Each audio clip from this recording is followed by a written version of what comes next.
Welcome to IYR Talks English. A few days back, I made a video wherein at the very beginning of the conflict between Israel, America and Iran, where Israel, America together bombarded Iran, resulting in the death of Khomeini and others, I raised 3-4 pertinent points. One was, what will Russia and Russia and China do? Will they join on behalf of Iran? That's going to decisively decide which way this conflict will go. Second, what is going to be the role and perception of the other Gulf nations? That's also going to be a very, very important issue in this. And will there be a regime change? And if it is going to be, how it is going to be? I think part of these questions have already been answered. Russia, China are not going to join in this conflict on behalf of Iran. That's very, very clear now. Russia, for the reasons that it's already bogged down in Ukraine war, that could be one reason. If there's any other reason, we'll have to see. That I come to you later. China, maybe it is prioritizing its economy and development more than getting into conflicts in areas where it may not have a big strategic interest. Or was there an informal understanding between America and China that tomorrow if China decides to take over Taiwan, America will look the other way? Possible, we don't know. But more importantly, I think Russia and China not joining here, there could be one more reason as well. This regime in Iran is a backward-looking medieval regime based upon religion. Both Russia and China, whatever are the other reasons, are the type of a system they have, both are progressive and forward-looking regimes. So they have nothing in terms of ideologically common with the regime which is now ruling in Iran. So they might also have thought it's for the good of the world if this regime goes, and if it goes without we having a hand in it. Maybe this is one calculation which could have weighed with both of them not entering into this war. Their relationship with Khomeini and his regime may be transactional, and they knew whoever is going to be there, tomorrow they need them as much as Russia and China needing them. So, building up a good relationship with Iran may not be a major issue.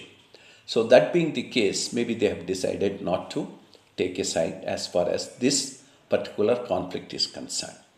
Then what about the Gulf countries? At that time, one of the points I mentioned was Gulf countries may not want a regime change here, because a regime change here can also in the long run lead to a religious change there, which is not to the liking of the Gulf Sunni nations. But I think the subsequent events have shown that they would like this regime to go for a variety of reasons. Saudi Arabia, because this regime in any case, right from the beginning, Saudi Arabia was not in good terms with. And the moment this regime goes, the troubles from Houthis to Saudi Arabia from Yemen will be that much less. So these calculations might have worked with them. In any case, the Shia-Sunni conflict is something which is there right from the beginning. That's one other reason why they might have wanted this regime to go.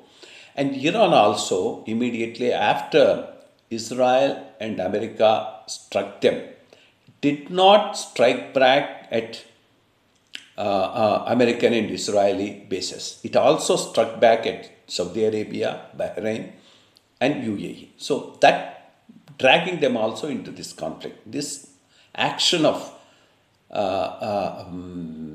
Iran has also hastened the joining of these Gulf countries into this conflict, which is going to be adversely affecting the Iranian interests as far as this area is going to be concerned. I think in the initial stages, America and Israel had an excellent advantage. They were able to strike wherever they wanted without much of a loss and finish off all the top tier leadership of the Khomeini regime. So, as things go, the effectiveness of response from Iran may not be all that great. Even that is now being told. Even though they have reacted, they have not reacted the way they were expected to react. And internally also, the Mossad and CIA seems to have already infiltrated the higher echelons. In fact, Trump's one of the comments is, one of the persons whom we wanted to take over from Khomeini is also already dead in the attacks that they have launched. So they do know who is who and who is on our side and who is on the other side.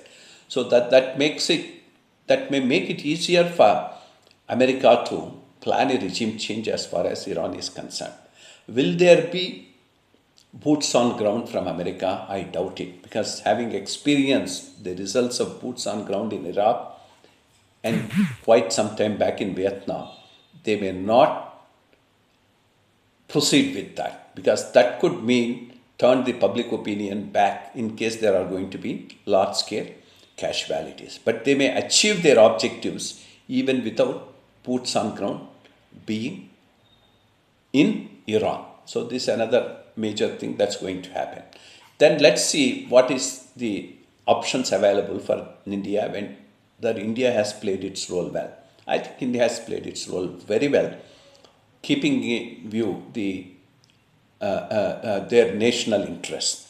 Earlier, Indian government approach towards Middle East, Iran, Palestine was always a hostage to internal vote bank politics of the Muslim perception and the Muslim vote bank. Luckily, under the India government, it has come out of these shackles and is able to independently assess and take a view. And as part of this independent assessment, they seems to have come to a conclusion: our interests are best served with Israel and America rather than with Iran.